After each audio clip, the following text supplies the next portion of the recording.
The crystal chandelier cast harsh shadows across Adrian Cole's face as he sat alone on the marble bench in the Grand Plaza Hotel's winter courtyard.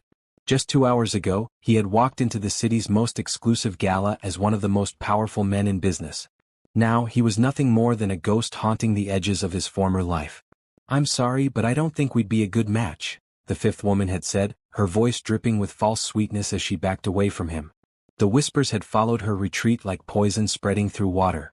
"Did you hear about his company? They say he's lost millions. His fiancée left him for his best friend. He's finished." Adrian loosened his black tie and let his head fall into his hands. 6 months ago he had been on top of the world.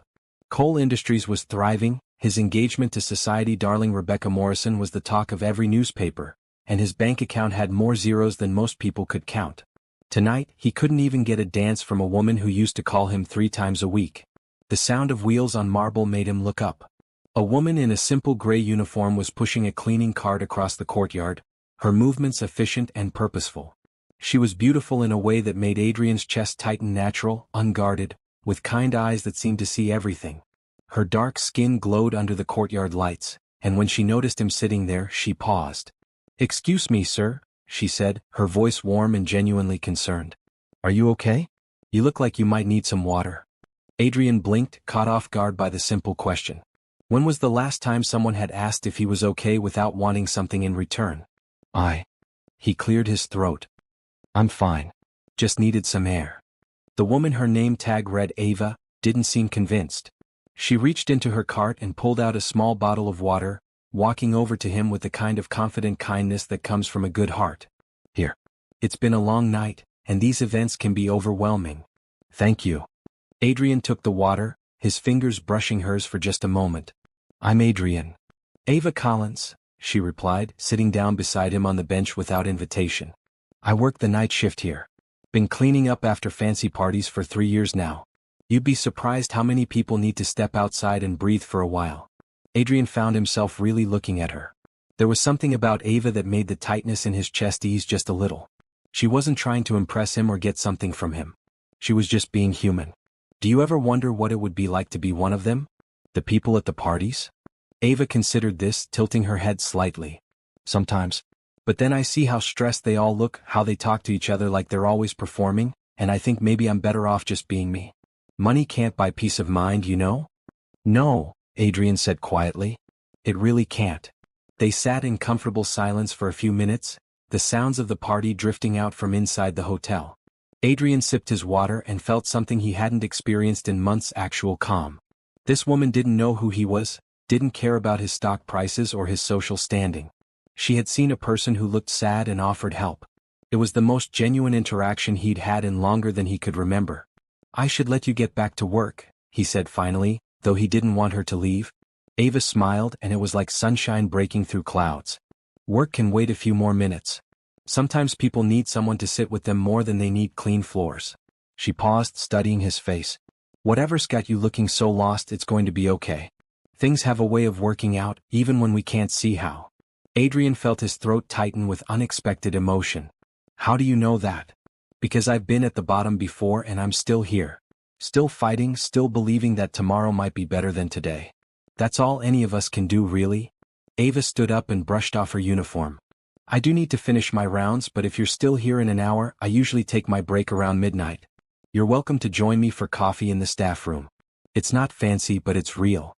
As she walked away, pushing her cart with that same purposeful grace, Adrian watched her go and felt something shift inside his chest. For the first time in months, he had somewhere to be that he actually wanted to be. Someone had looked at him and seen not his failures or his former success, but just a person who needed kindness. He pulled out his phone and looked at the 17 missed calls from his lawyer, his accountant, and various business associates. All of them wanted to discuss damage control, media strategies, and financial restructuring. None of them had asked if he was okay. Adrian stood up, straightened his shoulders, and walked back toward the hotel lobby. He had an hour to kill, and for once he wasn't dreading the wait.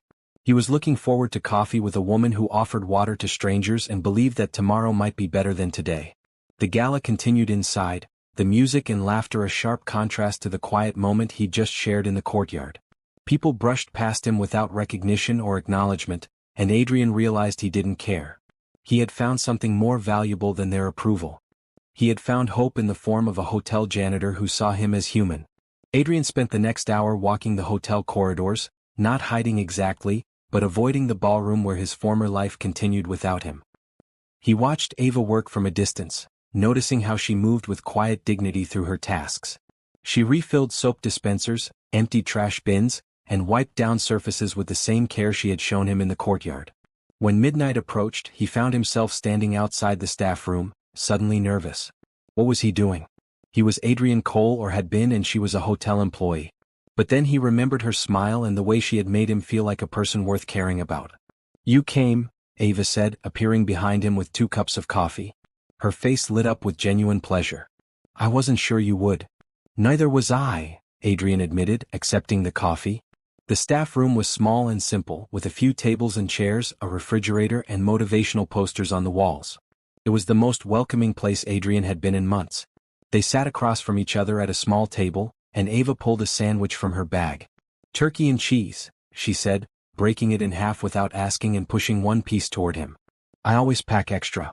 My mom raised me to share." Adrian's stomach growled, reminding him that he hadn't eaten since breakfast. At the gala, he'd been too anxious to even think about food. "Thank you. I can't remember the last time someone shared their dinner with me." "That's sad," Ava said simply, not in a pitying way but with genuine concern. "Everyone deserves to have someone care enough to share a meal." As they ate, Adrian found himself opening up in a way he hadn't in years.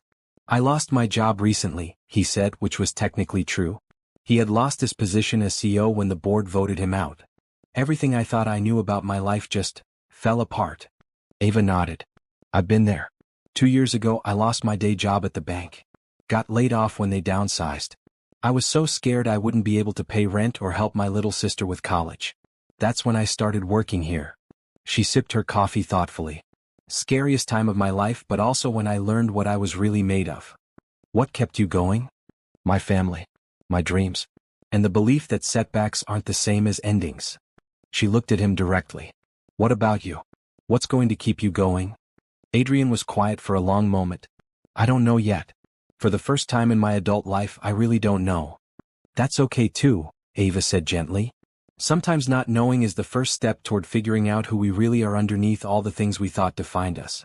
They talked until Ava's shift ended at 6 in the morning. She told him about her night classes in social work, her volunteer work at the community center, and her dream of helping families navigate crisis situations. Adrian found himself sharing stories from his childhood, back when things were simpler and success was measured in little league home runs instead of stock points. "I should drive you home," Adrian offered as they prepared to leave. Ava laughed. "I take the bus. Have for 3 years. It's not glamorous, but it gets me where I need to go." "Please," Adrian said. "It's the least I can do after you shared your dinner and listened to me ramble all night." Something in his voice must have convinced her, because she nodded. "Okay. That's very kind of you." Adrian's car was still valet parked from the gala, a sleek black sedan that cost more than most people made in a year. He saw Ava's eyes widen slightly as the valet brought it around, but she didn't comment. Instead, she gave him her address and settled into the passenger seat like riding in expensive cars was something she did every day. "Thank you for tonight," Adrian said as he drove through the quiet pre-dawn streets. "I came to that party feeling like the world had ended. You made me remember that maybe it hasn't." "The world never ends," Ava said softly. "It just changes direction sometimes. The trick is learning to change with it instead of fighting the current." When they reached her apartment building, a modest complex in a working-class neighborhood, Ava turned to him before getting out. "Adrian?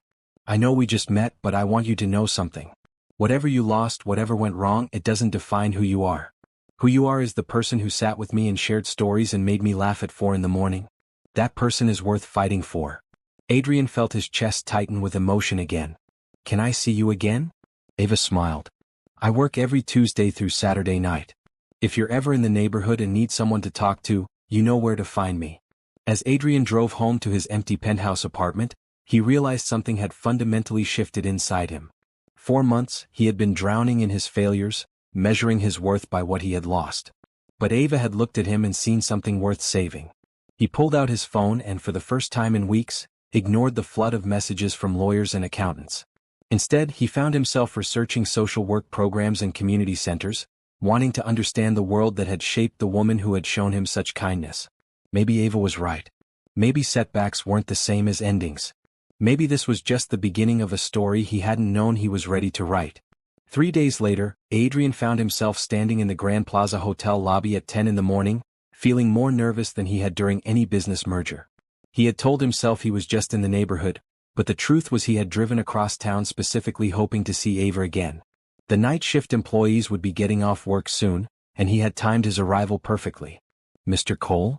The daytime manager approached him with a mixture of recognition and confusion. "Can I help you with something?" "I'm looking for one of your employees. Ava Collins. She works the night cleaning shift." The manager's eyebrows rose. "May I ask why?" Adrian realized how this must look, a man in an expensive suit asking for a janitor. "She helped me the other night. I wanted to thank her properly. She just finished her shift, probably heading to catch the 10:15 bus." The manager pointed toward the back exit. "Staff parking is that way." Adrian hurried through the hotel, his heart racing like he was 17 again and asking someone to prom. He spotted Ava walking toward the bus stop, her uniform replaced by jeans and a simple blue sweater. She looked tired but beautiful, and when she saw him approaching, her face broke into a surprised smile. "Adrian, what are you doing here?" "I was hoping to buy you coffee," he said, slightly out of breath. "Real coffee. Not the staff room variety." Ava looked at him curiously. "It's 10 in the morning. I just worked all night." "Then breakfast," Adrian said quickly. "Whatever you want. I can't stop thinking about our conversation the other night. You said things that made sense to me for the first time in months." For a moment, Ava seemed to consider saying no. Adrian could see the hesitation in her eyes, the recognition that they came from different worlds, that this friendship didn't make logical sense. But then she smiled and Adrian felt like he could breathe again. "There's a diner 2 blocks from here," she said. "Nothing fancy, but they make excellent pancakes." The Sunrise Diner was exactly the kind of place Adrian hadn't been to in years. Red vinyl booths, black and white checkered floors, and a waitress who called everyone honey. Ava slid into a booth like she belonged there, and Adrian realized she probably came here often. This was her world and she was letting him into it. "So," Ava said after they had ordered pancakes for her, coffee and toast for him, "what's really going on?" Men in $1,000 suits don't usually hunt down hotel janitors for breakfast. Adrian almost choked on his coffee. "How do you know how much my suit costs?" "I have eyes. And I've cleaned up after enough rich people to recognize expensive clothes." Ava leaned back in her booth, studying him. "The question is why someone who can afford to dress like that was sitting alone in a hotel courtyard looking like his world had ended." This was the moment Adrian had been dreading and anticipating in equal measure. He could lie, continue to let her think he was just another guy down on his luck. Or he could trust her with the truth, or at least part of it. "I used to run a company," he said carefully. "A big company. I made some bad decisions, trusted the wrong people, and lost everything. The suit is left over from my old life." "What kind of company?" "Technology.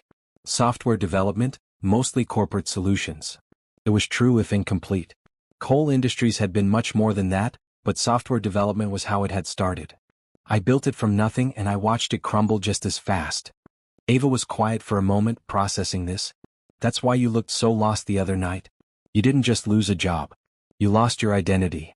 "Exactly." Adrian felt relief wash over him. She understood. "For 15 years I was my company. Adrian Cole, CO. Without that title, I don't know who I am anymore." "You're the man who accepted water from a stranger and said thank you like it was the greatest gift he'd ever received," Ava said gently. "You're the person who listened to my stories about night school and volunteering like they were the most important things in the world. You're someone who drove across town to buy breakfast for a woman you barely know because she made you feel human again." She reached across the table and touched his hand. "That's who you are. Everything else is just job titles and bank balances." Adrian turned his hand palm up, capturing her fingers. "How do you do that?" "Do what?" "Make everything seem so simple. So clear." Ava smiled. "Because it is simple. People make it complicated with all their expectations and fears and pride, but at the core life is about connection. About treating each other with kindness. About showing up for the people who matter." They talked through breakfast and into the afternoon. Ava told him about her childhood, growing up with a single mother who worked 3 jobs to keep food on the table. She talked about her little sister Gabrielle, who was studying pre-med at the local university, and how proud she was that her sacrifices were helping make Gabrielle's dreams possible. "That's why I'm taking the social work classes," she explained. I want to help families who are struggling the way we did. I want to be the person who shows up when everything falls apart and helps people find their way back. That's amazing, Adrian said, and he meant it.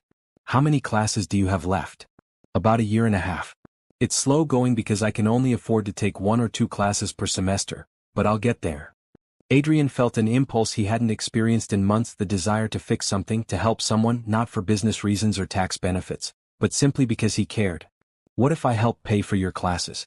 You could go full-time, graduate sooner. Ava's expression shifted, becoming guarded. Adrian, I can't let you do that. Why not? I have the money, you have the dream. It makes perfect sense. Because I don't want you to think I'm being nice to you because I want something, Ava said firmly. I shared my sandwich with you because you looked hungry. I'm sitting here having breakfast with you because I like talking to you. Not because I'm hoping you'll rescue me financially. Adrian felt a stab of hurt, followed quickly by understanding. I didn't mean it like that. When was the last time someone asked me for help with something that actually mattered? When was the last time I had the chance to use my resources for something good instead of just making more money? Ava studied his face for a long moment. You really mean that, don't you? It's not about charity or tax write-offs. You genuinely want to help. I do. More than I've wanted anything in a long time. Slowly, Ava nodded. Okay. But we do this properly. You loan me the money and I pay you back after I graduate and get a job in my field. With interest. I don't need the money back, Ava. But I need to pay it back, she said firmly. That's how I maintain my dignity and our friendship. Deal? Adrian smiled, feeling lighter than he had in months. Deal. As they shook hands across the diner table, Adrian realized this was the first business agreement he had made in half a year that excited him. Not because of profit margins or market opportunities, but because it was going to help someone he cared about achieve something meaningful. Can I ask you something? Ava said as they prepared to leave. Anything. What are you going to do now? About work, I mean. You can't sit in hotel courtyards forever, feeling sorry for yourself. Adrian laughed, surprised by her directness. I honestly don't know. For the first time in my adult life, I have no plan. Maybe that's not a bad thing, Ava suggested. Maybe not having a plan means you're free to discover what you actually want instead of what you think you should want. As Adrian drove home that afternoon, Ava's words echoed in his mind. What did he actually want? For years he had chased success, money, status, approval from people who ultimately didn't matter. But sitting in a diner with a woman who saw him as simply human, he had felt more content than he could remember feeling in his penthouse office. Maybe Ava was right. Maybe not having a plan was exactly what he needed. Over the following weeks, Adrian found himself restructuring his entire life around Ava's schedule. He would arrive at the hotel around midnight, bringing coffee for both of them, and spend her breaks listening to stories about her classes or her volunteer work at the Riverside Community Center. What started as casual visits became the highlight of both their weeks. You know, you're becoming a fixture around here, Ava teased one Thursday night as they sat in the courtyard where they had first met. The other cleaning staff think I have a secret boyfriend. Adrian felt his chest tighten at the word boyfriend, but not in a bad way. What do you tell them? That you're a friend who's going through a rough time and needs someone to talk to. Ava looked at him curiously. That is what this is, right? Friendship. Right, Adrian said, though lately he had been wondering if that was entirely true. He looked forward to seeing Ava with an intensity that felt like more than friendship. When she smiled, his whole day improved. When she was tired or stressed, he wanted to fix whatever was wrong. Speaking of which, how are your new classes going? Ava's face lit up. Thanks to Adrian's loan, she had been able to register for 3 courses this semester and quit her second job at a grocery store. Amazing. I'm taking family crisis intervention, community resources management, and applied psychology. I actually understand why I'm working so hard now, you know? Every lesson feels like it's building towards something important. That's wonderful. Adrian meant it completely. Watching Ava thrive had become more satisfying than any business success he'd ever achieved. What about the community center? Still volunteering there? Every Saturday morning. We serve breakfast to families and help connect people with resources they need. Housing assistance, job training, childcare referrals. She paused, studying his face. You should come with me sometime. You might like it. Adrian blinked. To the community center? Why not? You said you're trying to figure out what you want to do with your life. Maybe seeing how other people help their communities would give you some ideas. The thought terrified and intrigued him in equal measure. Adrian hadn't done volunteer work since high school, and he had no idea how to talk to people who were struggling financially. What if they recognized him? What if they didn't trust him? What if he said the wrong thing? I don't know if I'd be any good at that kind of work, he said honestly. Nobody's good at it when they start, Ava said gently. But you learn by doing. And you learn by caring, which you already do. How do you know I care? Ava smiled. Because you ask questions. Real questions, not just polite conversation fillers. Because you remember what I tell you. Because when I mentioned that Mrs. Rodriguez at the center needed help finding a doctor who spoke Spanish, you spent 2 hours researching clinics and made me a whole list with phone numbers and addresses. Adrian had forgotten about that. That was just research. I'm good at research. That was caring wrapped up in research, Ava corrected. There's a difference. The following Saturday, Adrian found himself standing outside the Riverside Community Center at 7 in the morning, wearing jeans and a plain t-shirt, feeling more nervous than he had before any board meeting. The building was older and smaller than he had expected, but there was something warm and welcoming about it. People were already lining up outside, families with children, elderly individuals, young adults who looked like they were working multiple jobs to make ends meet. You came. Ava appeared beside him, wearing an apron that read Riverside Volunteer, and carrying a box of donated clothes. I wasn't sure you would. I wasn't sure either, Adrian admitted. What do I do? Follow me. I'll start you on something easy.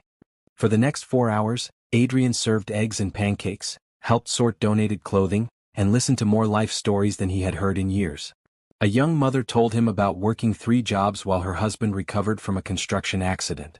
An elderly man explained how his Social Security barely covered his medications, leaving little for food.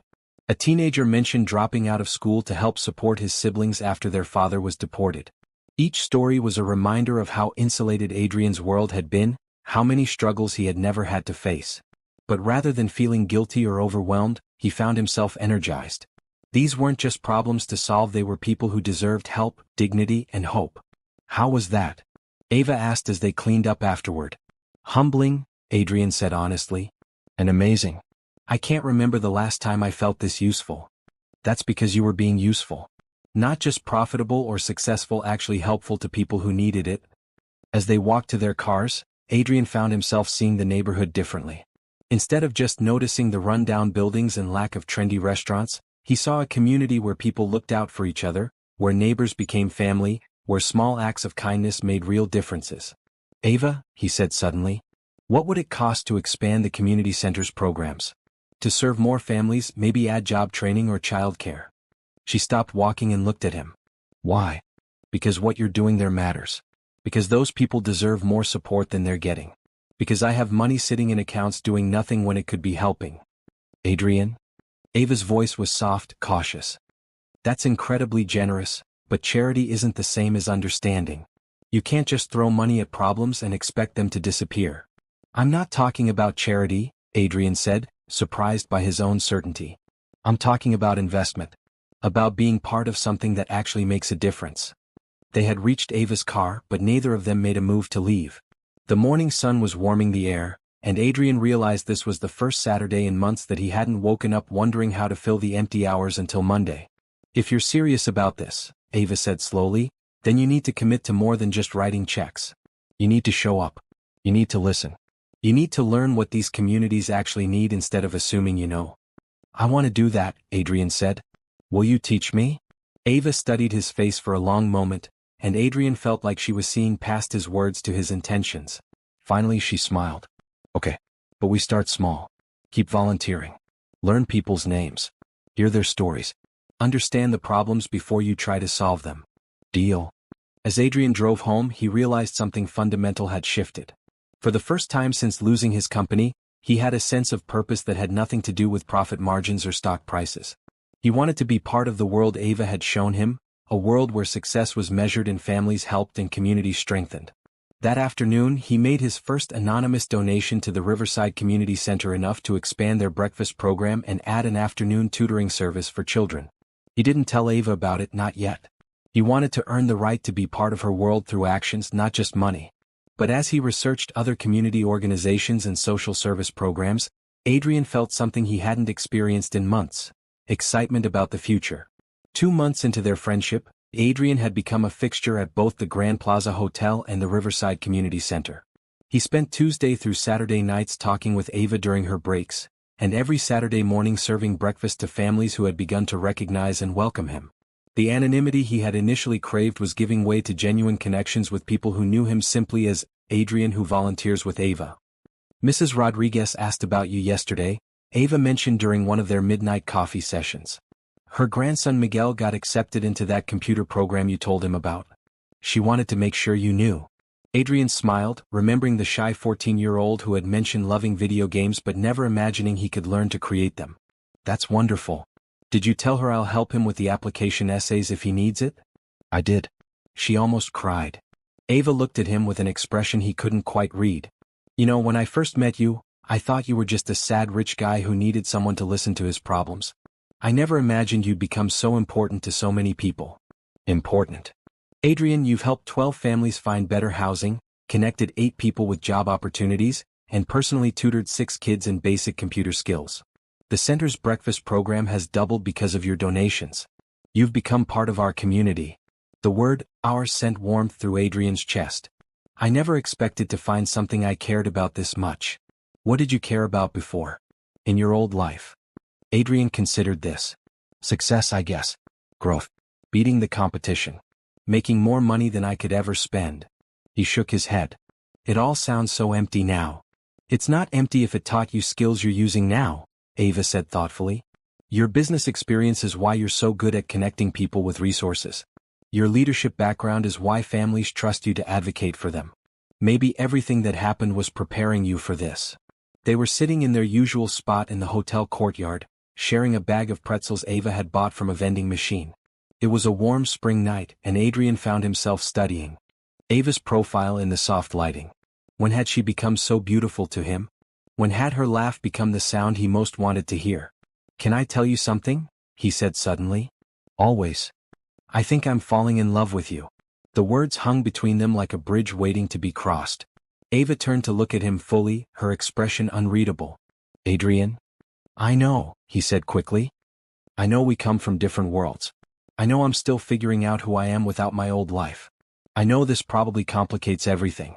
But I can't pretend anymore that this is just friendship for me. You've changed how I see everything myself, success, what actually matters. I needed you to know. Ava was quiet for so long that Adrian began to panic. Had he ruined everything?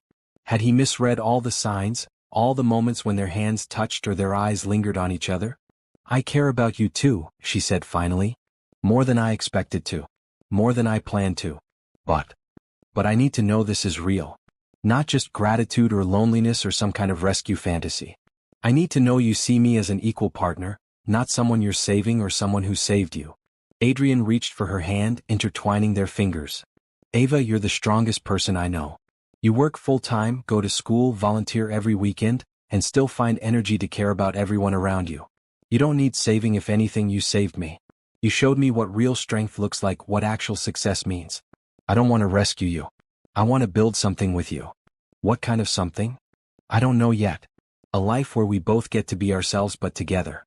Where your dreams and mine support each other instead of competing. Where we use whatever resources we have, your heart, my connections, our combined stubbornness to help people like the families at the center. Ava smiled, the first real smile since he'd made his confession. You've really thought about this. I've thought about nothing else for weeks. Adrian brought her hand to his lips, pressing a gentle kiss to her knuckles. I love your mind, Ava. I love how you see solutions where other people see problems. I love how you make everyone around you feel valued and heard. I love that you chose to help a stranger in a hotel courtyard and somehow changed both our lives in the process. I love you too, she said softly.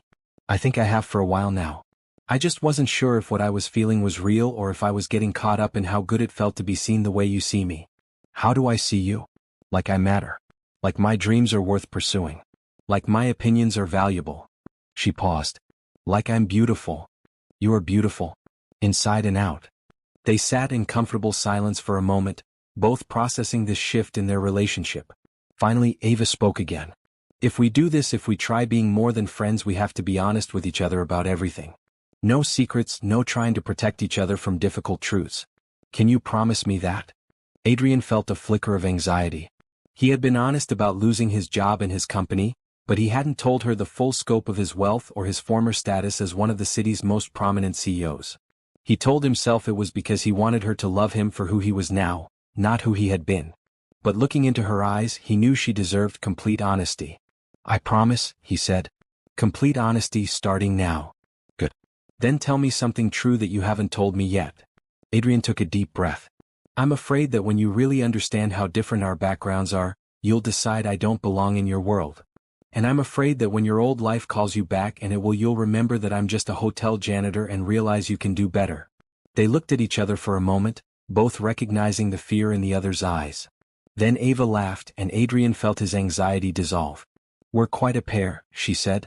"Both terrified of not being good enough for each other." "Maybe that's how we know it's real," Adrian suggested. "If it was easy, it probably wouldn't matter as much." The next week brought a shift in their dynamic that felt both natural and thrilling. Adrian still came to the hotel during Ava's shifts, but now their conversations were punctuated by gentle touches, shared glances that lasted longer than friendship required, and an underlying current of affection that made everything feel new. "You know," Ava said one night as they walked through the hotel service corridors, "I never thought I'd be someone who had workplace romance." "Technically, I don't work here," Adrian pointed out. "No, but you're here so much that Jerry from maintenance asked if you were applying for a job." Adrian laughed. "What did you tell him?" "That you're independently unemployed." "Is that what I am?" Ava stopped walking and turned to face him. "You're someone who's in transition. Someone who's discovering that success doesn't have to look like what everyone else expects it to look like." She was right, Adrian realized. For the first time in his adult life, he wasn't measuring his worth by external achievements. He was finding meaning in relationships, in community work, in the simple pleasure of making Ava smile. "I got some news today," Ava said as they continued walking. "I've been accepted for a summer internship with the Department of Social Services. It's part of my program, and it means I'll be working with families in crisis intervention." "That's amazing." Adrian stopped and pulled her into a hug, spinning her around in the empty hallway. "I'm so proud of you." "It's unpaid," she said when he set her down. "Which means I'll need to keep working here at night to pay bills. It's going to be exhausting, but it's exactly the experience I need." "What if you didn't have to work here during the internship?" Adrian asked. "What if someone covered your expenses for those 3 months so you could focus completely on learning?" Ava gave him a look. "Adrian Cole, are you trying to financially support me again?" "I'm trying to invest in your education so you can help more families in the long run. It's a sound business strategy." "Ah. And what do you get out of this sound business strategy?" Adrian pretended to consider this seriously. "The satisfaction of knowing that the woman I love is getting the best possible training to do the work she's passionate about. Plus, you'll be less tired, which means you'll be more likely to want to spend your free time with me instead of sleeping." Ava shook her head, but she was smiling. "You make it very hard to maintain my independence, you know that?" "I'm not trying to compromise your independence. I'm trying to support your dreams." "There's a difference?" "Yes. Supporting your dreams means I want you to succeed because your success makes you happy, and your happiness matters to me. Compromising your independence would mean I want you to need me so you won't leave." Ava studied his face. "And you don't want me to need you?" "I want you to choose me," Adrian said simply. "Every day because you want to be with me, not because you have to be." That night, as Adrian drove home, he realized how much his definition of love had changed. 6 months ago, love had been about possession, about finding someone who enhanced his status and made him look successful. Now, love was about partnership, about finding someone whose dreams he wanted to help achieve even if it meant she might outgrow him. For the first time in months, Adrian felt like he was exactly where he belonged. 3 months into his relationship with Ava, Adrian received a call that changed everything.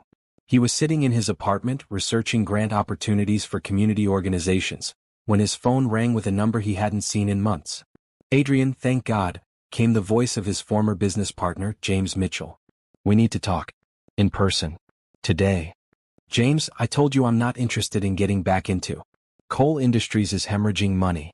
The new management team has made 3 major mistakes in the past month, and our biggest client just threatened to pull their contract. The board is panicking." James paused. "They want you back." Adrian felt his stomach drop. "What do you mean back?" "SEO. Full authority, complete control, whatever salary you want. They're willing to admit they made a mistake letting you go." 4 months, this call would have been everything Adrian wanted to hear. The vindication, the return to power, the chance to reclaim his former life. Now, sitting in his modest apartment with community center flyers spread across his coffee table, he felt something unexpected: reluctance. "I need time to think about it," he said. "Adrian, they need an answer by Friday. This is your company. Your life's work." After hanging up, Adrian sat in silence for a long time. 6 months ago, coal industries had been his identity, his pride, his measure of worth. Now, the thought of returning to 60-hour weeks, constant stress, and decisions based purely on profit margins felt suffocating. But it was also an opportunity. If he went back, he could implement the values Ava had taught him. He could create jobs that paid living wages, establish programs that supported employees' families, build partnerships with community organizations like Riverside. He could use his company as a force for good instead of just a money-making machine. That night he told Ava about the offer. "What do you want to do?" she asked. They were sitting in her small apartment for the first time, sharing takeout Chinese food and talking about their days. Her place was tiny but warm, filled with textbooks, plants, and photos of her family. "Honestly, part of me wants to say no. I've been happier these past few months than I was in years of running that company. But I keep thinking about what we could accomplish if I had that kind of resources and influence again. Real change, Ava. Not just helping one family at a time, but changing systems that keep families in crisis." Ava set down her chopsticks and looked at him seriously. "Can you do that without losing yourself again? Without becoming the person who was so miserable 6 months ago that he sat alone in hotel courtyards?" "I don't know. But I think I have something now that I didn't have before." "What's that?" "A reason to stay grounded. Someone who'll remind me what actually matters when I get caught up in boardroom politics and profit reports."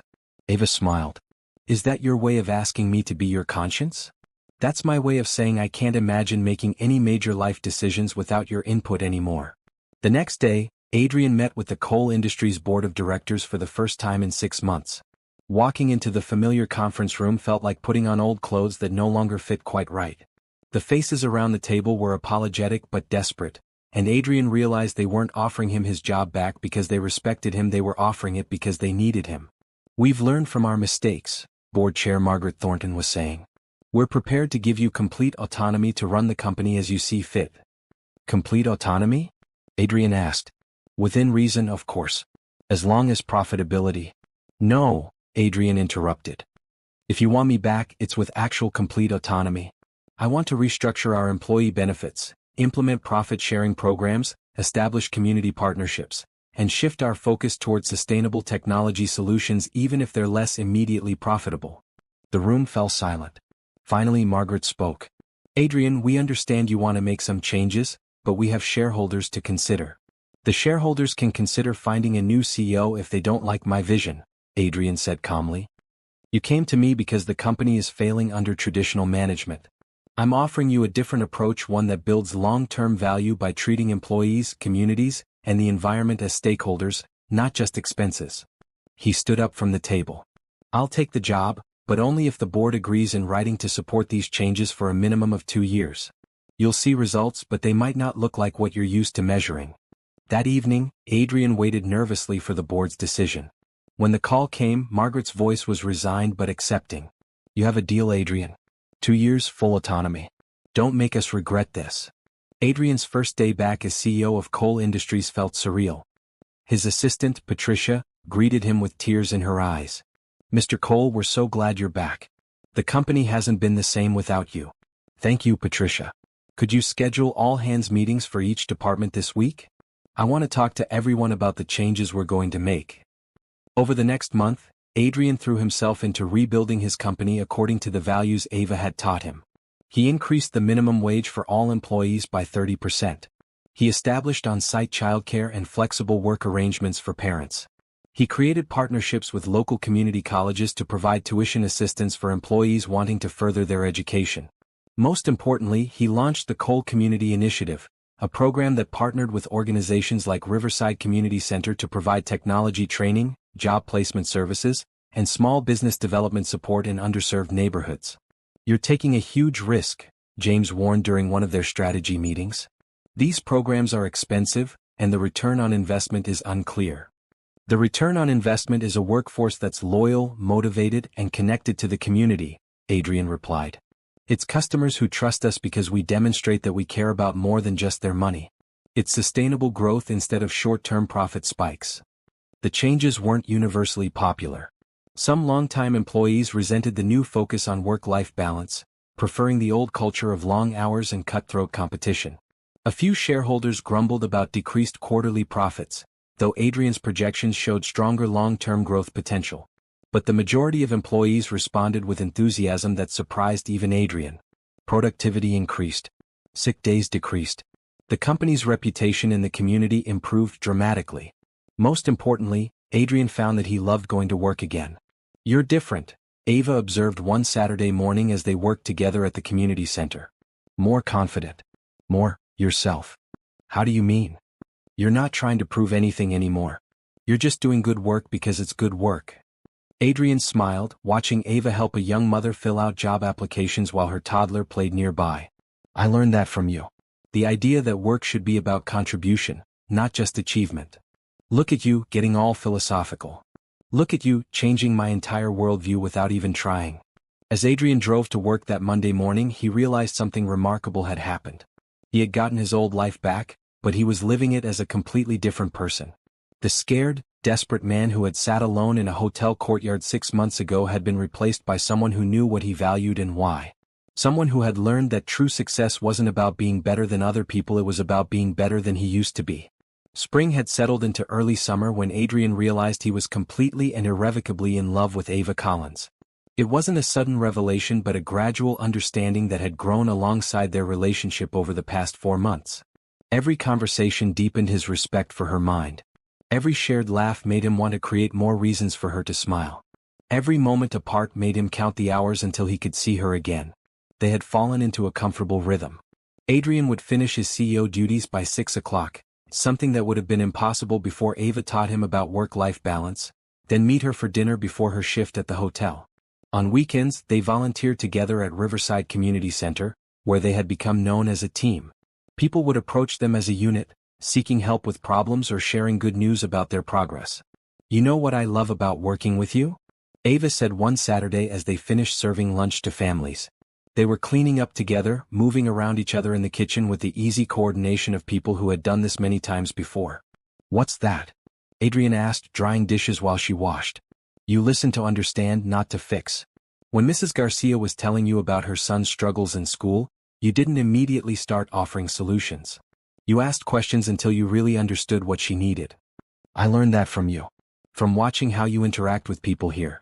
Ava smiled, and Adrian felt that familiar warmth in his chest that came from making her happy. "You're a good student." That evening they walked through Riverside Park, the same neighborhood where Ava lived and where Adrian had learned to see his city from a completely different perspective. The setting sun painted everything in soft golden light, and Adrian found himself memorizing the way Ava looked with her face turned toward the sky, completely at peace.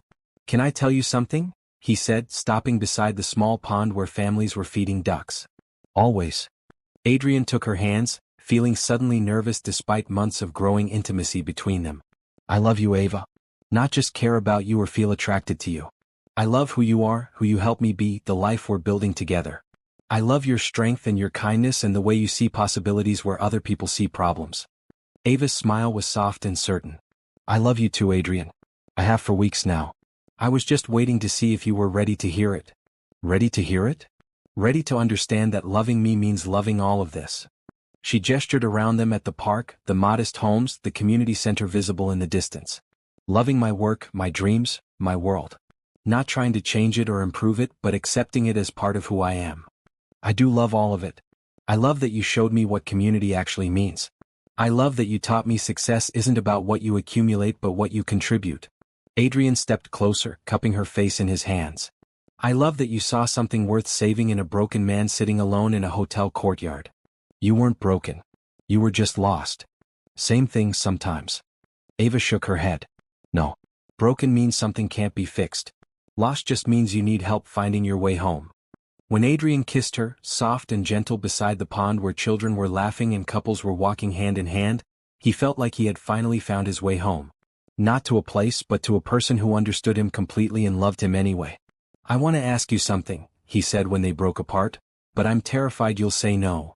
"Ask me anyway." "Move in with me." Ava blinked, clearly surprised. "Adrian? I know it's a big step. I know we've only been together officially for a few months, but I hate saying goodbye to you every morning. I want to wake up next to you and fall asleep holding you and have you be the first person I talk to about both the good and bad parts of my day. Your apartment is in the penthouse district. It's completely different from my world.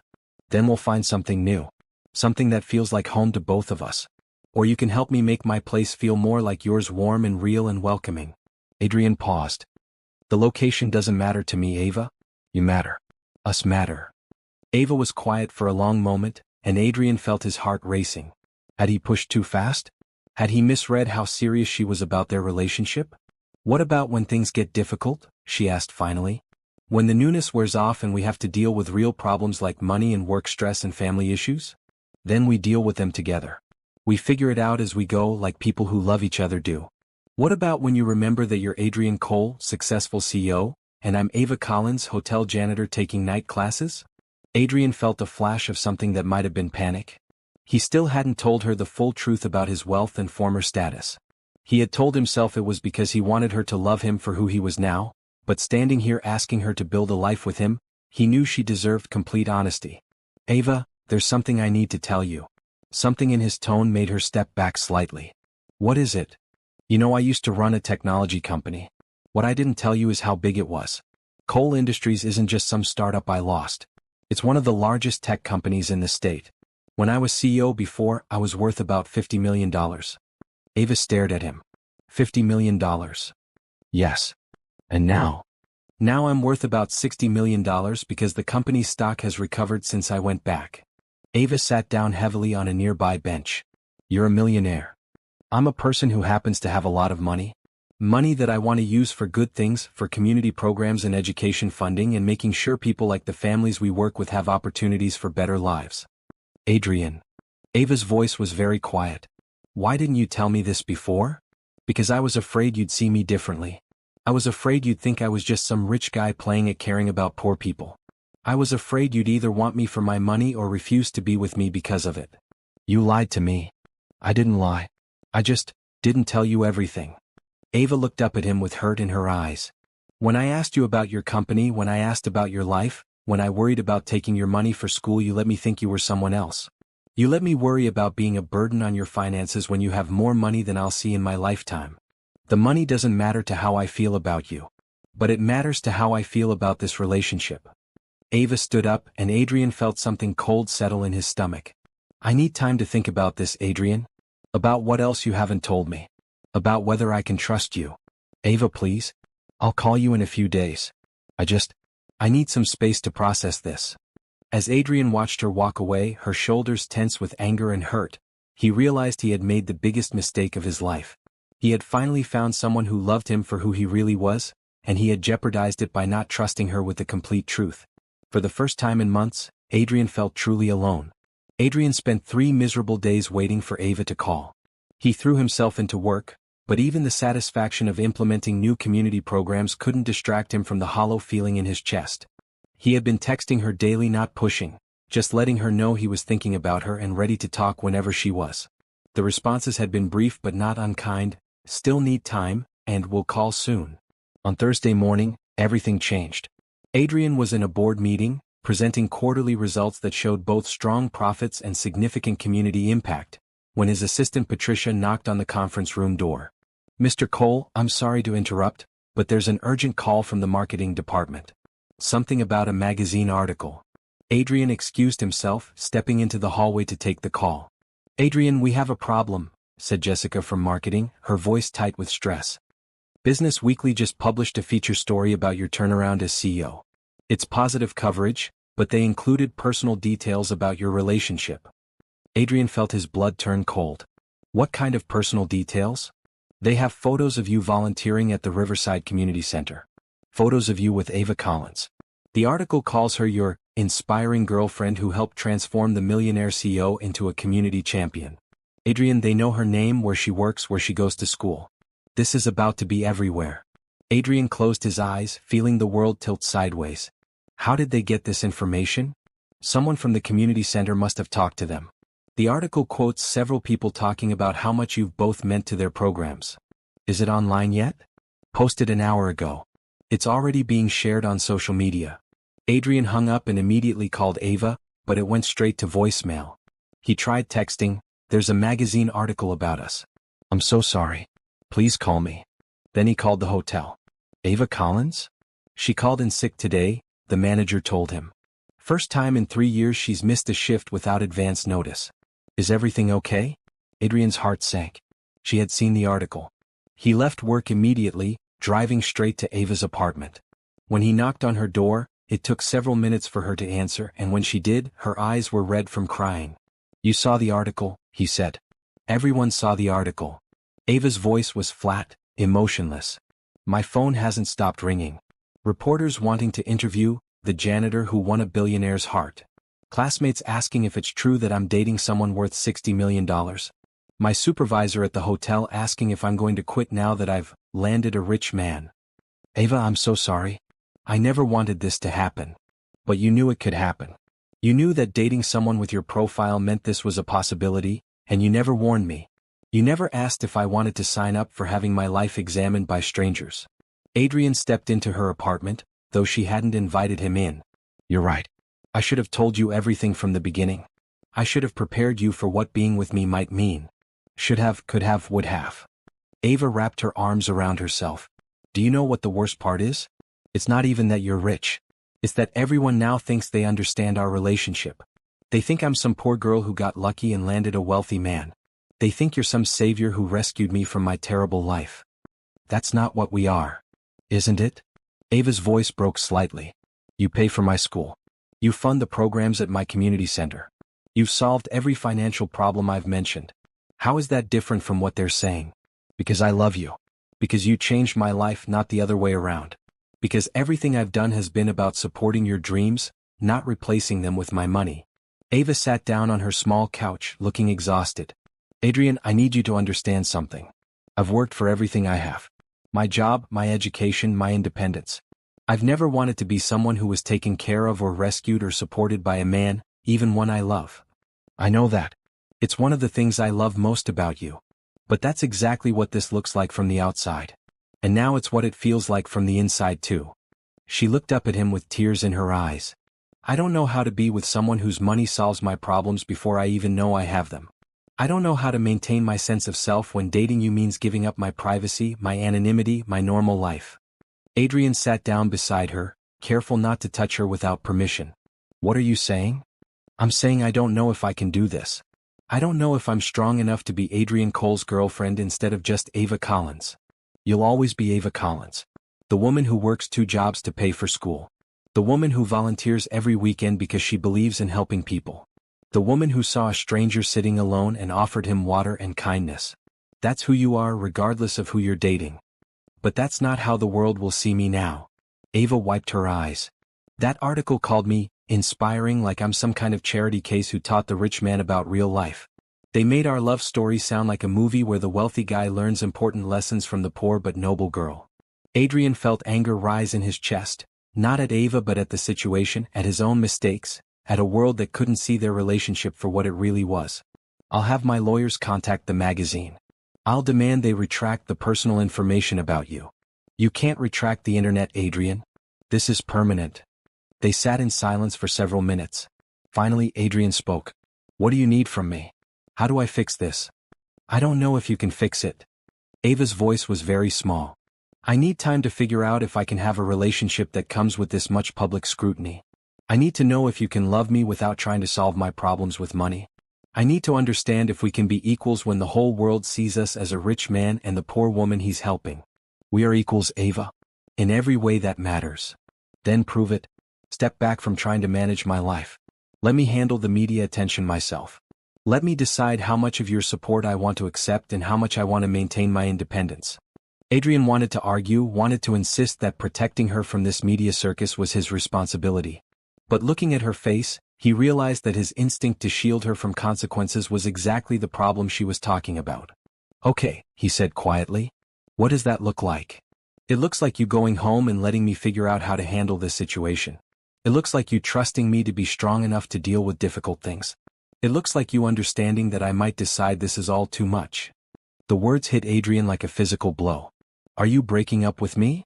I'm asking for space to think about whether we can make this work without me losing myself in the process. Adrian stood up slowly, feeling like his heart was breaking. I love you, Ava. I know I made mistakes, but I love you. I love you too. That's not the question. The question is whether love is enough when everything else is this complicated.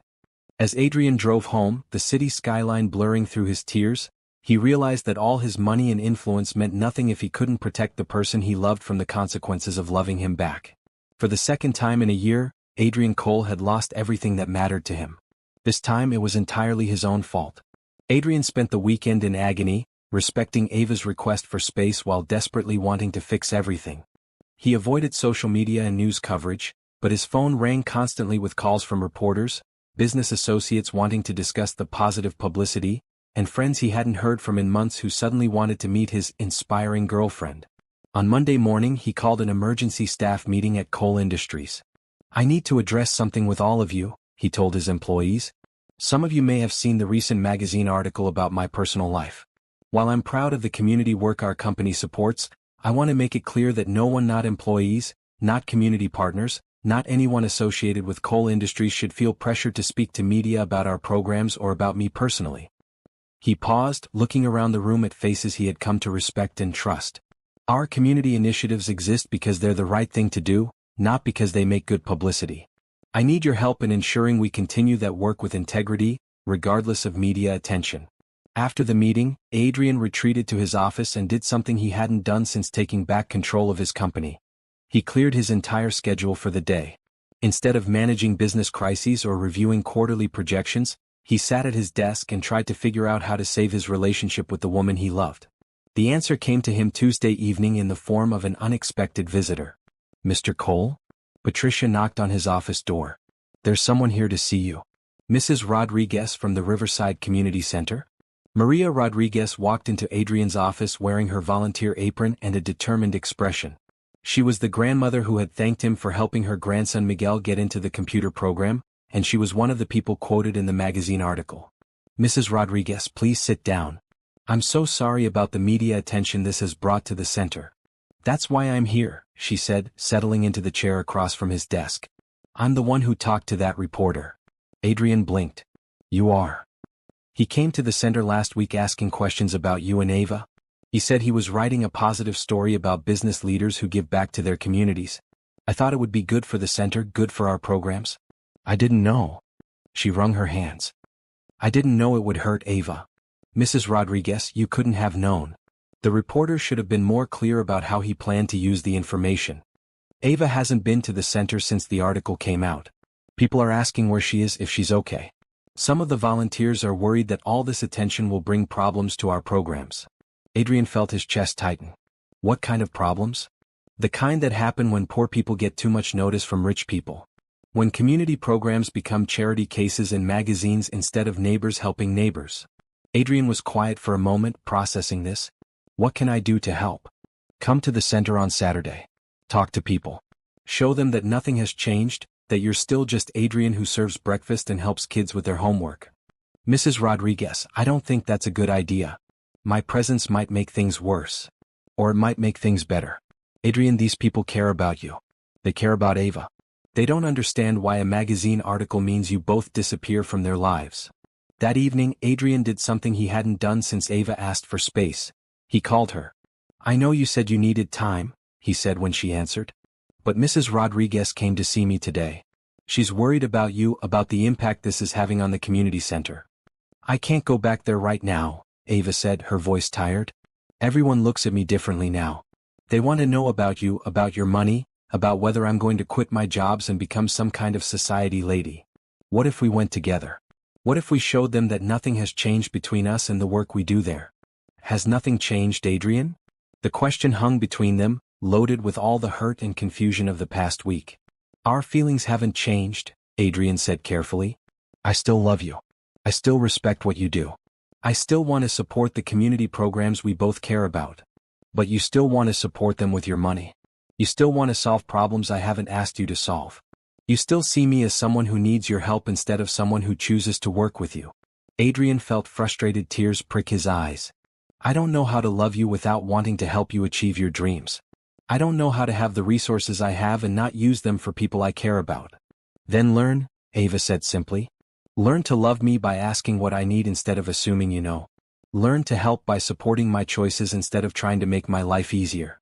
Learn to be my partner instead of my benefactor. How do I do that? Start by coming to the community center on Saturday. Not as Adrian Cole, CEO, but as Adrian who volunteers. Not with a plan to fix everything but just to show up and do the work. After she hung up, Adrian sat in his apartment, the same penthouse that had felt empty before he met Ava and felt empty again now, and tried to understand what she was asking of him. It wasn't just about the money or the publicity. It was about learning to love someone as an equal partner instead of someone to rescue or protect. Saturday morning arrived gray and drizzly, matching Adrian's mood as he drove to the Riverside Community Center. He had spent the week trying to figure out how to be helpful without being overwhelming, how to show love without showing off his resources. When he walked into the center's kitchen, conversation stopped. The usual volunteers, people he had worked alongside for months, looked at him with a mixture of curiosity, wariness, and something that might have been disappointment. Adrian? Miguel Rodriguez ran up to him, the teenager's face bright with excitement. I saw the article about you. You're famous. Not famous, Adrian said, ruffling Miguel's hair. Just someone who got more attention than he wanted. How's the computer program going? As Miguel launched into an excited description of his first coding project, Adrian felt some of the tension in the room ease. Mrs. Garcia approached with her usual shy smile, asking if he would help her daughter with her college application essays. Mr. Thompson wanted advice about starting a small business. Slowly, the morning began to feel normal again. Adrian served breakfast, sorted donations, and listened to the stories and concerns of people he had come to care about deeply. But there was one person noticeably absent. Where's Ava? Asked 10-year-old Sophia, tugging on Adrian's shirt as he helped her practice reading. She always helps me with the hard words. She's taking a break, Adrian said carefully. But I bet she misses you too. Around 11 o'clock, just as Adrian was beginning to think Ava wouldn't show up, the front door opened and she walked in. She looked tired and uncertain, but when she saw Adrian serving pancakes to the Morales family while their toddler sat on his lap, her expression softened slightly. Ava. Sophia squealed, running across the room to hug her. You came back. Of course I came back, Ava said, though her voice was shaky. This is my family too. For the next hour, Adrian and Ava worked in the same space but didn't speak directly to each other. Adrian helped with breakfast service while Ava assisted with the clothing donations. They moved around each other with practiced efficiency, but there was a careful distance between them that everyone seemed to notice. Finally, Mrs. Rodriguez intervened. Ava, Adrian, I need you both to help me move some boxes in the storage room. The storage room was small and cramped, forcing them to stand close together as Mrs. Rodriguez closed the door behind them. You two need to talk, she said firmly through the door. Don't come out until you figure this out. These families depend on both of you, and this awkwardness is making everyone uncomfortable. Adrian and Ava stood in the dim storage room, surrounded by boxes of donated clothes and canned goods, finally alone together for the first time since their fight. I've missed you, Adrian said softly. I've missed you too. Ava's voice was barely a whisper. But missing each other isn't enough to solve our problems. Then tell me how to solve them. Tell me how to be what you need me to be. Ava was quiet for a long moment, studying his face in the filtered light from the small window. I've been thinking about us all week. About what went wrong and what I want from this relationship. And I realized that I'm not angry because you have money. I'm angry because you didn't trust me enough to tell me the truth. I'm hurt because you made decisions about our relationship like paying for my school, like supporting the community center without giving me the information I needed to make informed choices. Adrian nodded slowly. You're right. I was so afraid of losing you that I tried to control how you saw me instead of trusting you to love me for who I really am. I also realized something else, Ava continued. I was so determined to prove I didn't need rescuing that I was refusing help I actually wanted. When you offered to pay for my classes, part of me was grateful and relieved. But I couldn't admit that because I was afraid it made me weak or dependent. It doesn't make you either of those things. It makes you human. I know that now. Just like your wanting to help doesn't make you controlling. It makes you someone who loves me.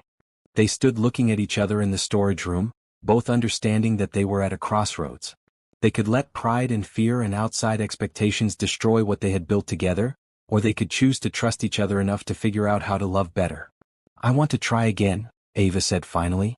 But I need things to be different. Tell me what different looks like. It looks like complete honesty even when the truth is uncomfortable. It looks like you asking before you help instead of assuming I want or need your assistance. It looks like me being honest about when I do want help instead of pretending I can do everything alone. Adrian stepped closer, hope blooming in his chest. And what about the media attention? The public scrutiny? We face it together.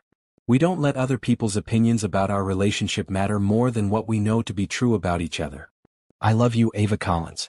Not because you need saving or because you taught me important lessons about life. I love you because you're brilliant and kind and strong and beautiful. I love you because you make me want to be better than I am.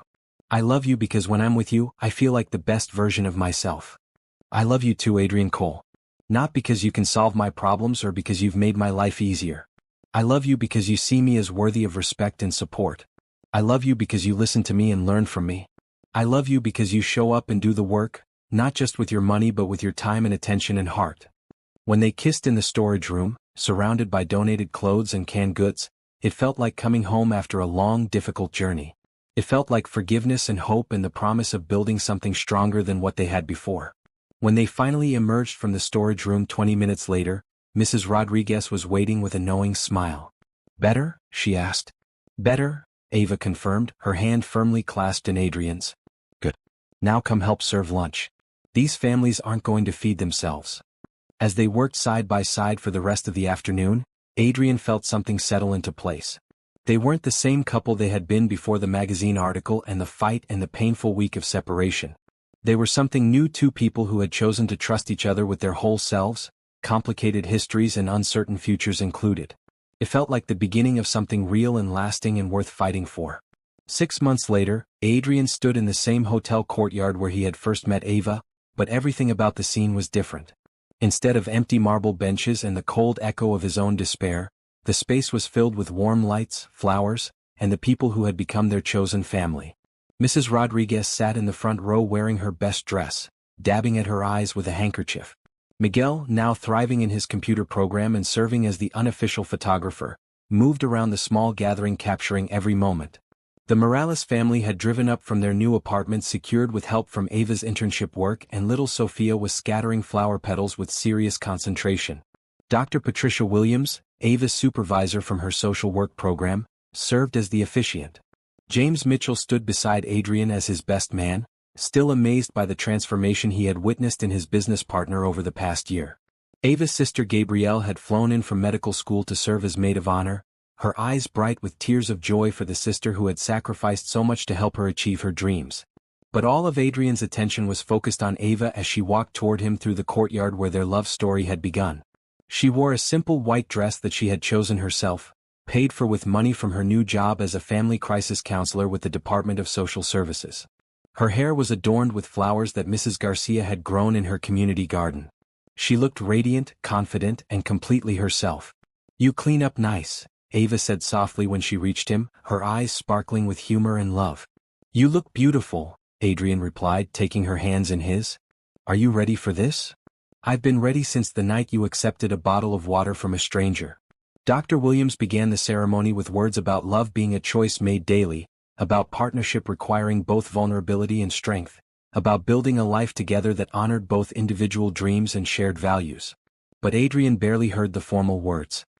He was lost in Ava's eyes, in the miracle of how they had found each other and fought for each other and chosen each other again and again. When it came time for their personal vows, Adrian went first. "Ava," he said, his voice steady despite the emotion in his chest, "a year ago I thought I had lost everything that mattered. I was sitting alone in this courtyard, convinced that my life was over, when you appeared with water and kindness and the simple question, 'Are you okay?' You saved me that night, not because you fixed my problems, but because you saw me as worth caring about when I couldn't see it myself." He paused, looking around at the faces of their community, people whose lives had been touched by both of their efforts to build something meaningful together.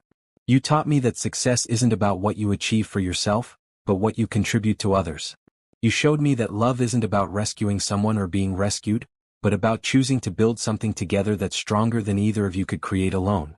You helped me understand that the best version of myself isn't the richest or most powerful version, it's the version that shows up for the people I care about." Adrian's voice grew stronger, more certain. "I promise to love you as an equal partner, to ask for your thoughts before making decisions that affect us both, and to support your dreams without trying to control them. I promise to show up for our community, for our future children, and for you, not just with my resources but with my time, my attention, and my whole heart. I promise to keep learning how to be the man you fell in love with, not perfect, but present, not rich, but real. When Ava began her vows, her voice was clear and confident. Adrian, when I offered you water that night, I was just being human to another human. I had no idea that simple act of kindness would change both our lives forever. You were lost, but you weren't broken. You were just someone who needed to remember who you really were underneath all the expectations and pressures of the world. She smiled, and Adrian felt his heart expand with pure joy. You taught me that accepting help doesn't make me weak, it makes me part of a community. You showed me that my dreams were worth investing in, not because you funded them but because you believed in them and in me. You helped me understand that love multiplies when it's shared, that supporting each other makes us both stronger instead of making either of us dependent. Ava's voice grew softer, more intimate. I promise to love you for who you are right now, not for who you used to be or who you might become. I promise to be honest about what I need and want, and to trust you enough to ask for help when I need it. I promise to support your growth and your work, and to remind you of your worth when the world tries to reduce you to your bank account or your business success. She looked around at their gathered friends and family. I promise to build a life with you that honors both our histories and our hopes, that serves our community, and that shows our future children what it looks like when two people choose each other every single day. When Dr. Williams pronounced them husband and wife, the cheer that went up from their small gathering could probably be heard throughout the hotel. Adrian kissed his wife. As flower petals rained down around them, thrown by delighted children and beaming grandparents. Mrs. Cole, Adrian murmured against Ava's lips. Miss Collins Cole, she corrected with a grin. I'm keeping my name too. Miss Collins Cole, Adrian amended, spinning her around as their friends and family surrounded them with hugs and congratulations. The reception was held in the community center where they had learned to work together, where they had discovered that love was about showing up and serving others and building something bigger than themselves.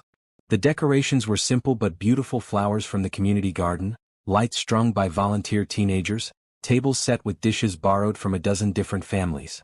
Mrs. Rodriguez had insisted on making the wedding cake, a tres leches creation that she declared was good enough for any fancy hotel but made with love. Miguel had set up a playlist of music that ranged from salsa to soul to the contemporary pop that the children requested. The Martinez family provided the flowers. The Johnson family contributed homemade bread. It was a celebration created by community for community. During their first dance to a song Ava had chosen something about finding home in another person. Adrian marveled at the path that had brought them here. A year and a half ago, he had been a man who measured his worth in quarterly profits and stock prices. Tonight, he was someone whose wealth was counted in relationships, whose success was measured in families helped and communities strengthened. What are you thinking about? Ava asked as they swayed together, surrounded by the people who had become their chosen family. I'm thinking about how lucky I am that you were working the night shift at the right hotel on the worst night of my old life. It wasn't luck, Ava said, her eyes sparkling. It was the universe putting us exactly where we needed to be to find each other. Do you really believe that? I believe that love has a way of showing up when people are ready to recognize it. I believe that sometimes losing everything you thought you wanted is how you discover what you actually need. As the evening progressed, Adrian watched his wife, move through their wedding reception with grace and joy, hugging children who had drawn them pictures, listening to elderly guests tell stories about their own love stories, dancing with teenagers who looked up to her as a role model and mentor. James pulled Adrian aside during a quiet moment. You know, I've known you for 15 years and I've never seen you this happy. Not when we landed our biggest client, not when the company went public, not even when you made your first million. That's because this is different, Adrian said, watching Ava teach Sophia how to dance. This is real. What's your secret? How did you go from the guy who worked 80-hour weeks and measured success in stock points to this? Adrian smiled. I learned that the best investments aren't about getting returns. They're about giving returns to your community, to the people you love, to the version of yourself that you want to become. Later that night, after the last guest had been hugged goodbye and the community center had been cleaned and restored to its usual state, Adrian and Ava stood alone in the hotel courtyard where their story had begun. So, Ava said, leaning against the marble bench where Adrian had been sitting when she first approached him with water and kindness, what happens next? Next, we go on our honeymoon to Costa Rica. where you're going to teach me about sustainable tourism and I'm going to try not to check my email more than twice a day. And after that? After that, we come home and keep building the life we started. We work on expanding the community center's programs. We save money for the house we want to buy in this neighborhood. We figure out how to be married people who are still individual people with our own dreams and goals. And eventually? Adrian pulled his wife closer, marveling again at how perfectly she fit in his arms. Eventually, if we're very lucky and the timing is right, we add some little people to our family. People who will grow up knowing that success is about contribution, that wealth is about relationships, and that love is about showing up for each other every single day. That sounds perfect, Ava said, reaching up to kiss him softly. That sounds like exactly the life I want to build with you. As they walked hand in hand through the hotel lobby, past the place where Ava used to work night shifts and where Adrian used to attend meaningless social events, both of them felt the deep satisfaction of a story that had come full circle. They had found each other in this place during their darkest moments, and now they were leaving it together, ready to build a bright future. The night security guard, who had watched their courtship develop over months of midnight conversations, called out to them as they reached the exit. "Congratulations, Mr. and Mrs. Cole. It's been a privilege watching your love story unfold." "Thank you, Roberto," Ava said warmly. "Take care of yourself." "Miss Collins Cole," Adrian corrected gently, and Ava squeezed his hand in appreciation. As they drove away from the Grand Plaza Hotel toward their new apartment, a modest place in Ava's neighborhood that they had chosen together, where they could walk to the community center and the local coffee shop and the life they were building together, Adrian realized that he had finally learned the difference between having everything and having enough. He had enough love, enough purpose, enough community, enough hope for the future. He had a partner who saw him clearly and loved him anyway, work that mattered, and a life built on values that could weather any storm. Most importantly, he had learned that the best love stories aren't about rescuing or being rescued. They're about two people who choose each other, support each other's growth, and build something together that makes the world a little bit better. As Ava fell asleep beside him that night in their honeymoon suite, Adrian whispered a prayer of gratitude to whatever forces had brought them together. He had gone from a man who had everything and felt empty to a man who had enough and felt full. It was, he realized, the best possible ending to the story that had begun with a simple question. "Are you okay?" Now finally he was.